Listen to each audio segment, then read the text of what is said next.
26 जुलाई 2025 को एक मादा बंदर मकाक ने पंचकुल बच्चे को जन्म दिया। पंचकुल की मां भीषण गर्मी में प्रसव की थकान से इतनी कमजोर हो गई कि उसने बच्चे पर ध्यान ही नहीं दिया।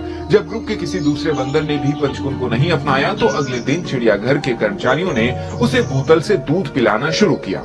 बंदरों के एक्सपर्ट डारियो मेस्ट्रीपियरी और केली ए कैरोल की साइंस डायरेक्ट पत्रिका में छपी रिपोर्ट के मुताबिक मकाक बंदरों के लिए जन्म के शुरुआती घंटों में बच्चों को छोड़ देना कोई कठिन बात नहीं है। बच्चे को दूध पिलाने के समय स्ट्रेस हार्मोन कोर्टिसोल बढ़ने से मादा बंदर आक्रामक हो जाती हैं और जिनका बचपन खुद तनाव में बीता हो वे मादा बंदर भी बच्चों का ठीक से ख्याल नहीं रख पाती और उन्हें छोड़ देती हैं। जू में काम करने वाले लोगों ने पंचकुन के सामने कंबल और खिलौने रखे, जिनमें से पंचकुन ने स्टफ्ड खिलौने ओरंगुटान को चुना। सोशल मीडिया पर लोग इस खिलौने को ओरा माँ कह रहे हैं। 1958 में अमेरिकी वैज्ञानिक हैरी हार्लो ने मंकी एक्सपेरिमेंट से दिखाया कि माँ बच्चे के रिश्ते में दूध से ज्यादा जरूरी स्पर्श और सुकून है। ऐसा ही पंचकुल के साथ हुआ। उसने स्टफ्ड खिलौने को ही माँ मान लिया। तो क्या बंदर वाकई इंसानों की तरह भावनाओं को महसूस करते हैं?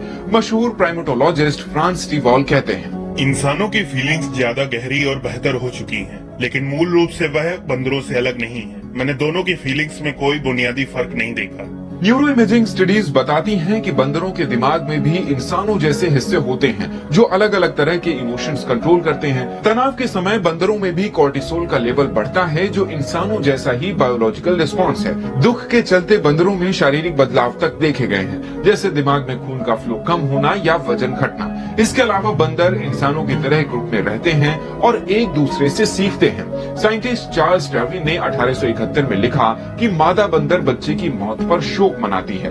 हालांकि फीलिंग्स को लेकर कई मामलों में बंदर इंसानों से अलग या कम विकसित भी हैं। उनमें शर्म, गर्व या गहराई से सोचने की फीलिंग्स इंसानों जितनी डेवलप नहीं हुई है। लेकिन फिर सवाल है कि साथी बंदरों ने पंचकुल को क्यों घायल किया? दरअसल 20 फरवरी को जू के कर्मचारियों ने कहा कि एक वयस्क मादा बंदर ने पंचकुन को कई मीटर तक खींचा था। पंचकुन दूसरे बेबी मकाक के पास जाने की कोशिश कर रहा था, लेकिन मादा मकाक ने अपने बच्चे को बचाने की कोशिश में पंचकुन को घसीटा। नेचर वेबसाइट में छपी एक रिसर्च के अनुसार दूसरे बंदरों में ऐसा व्यवहार पंचकुन को खुद से अलग थलग मानने की सोच के चलते हो सकता है।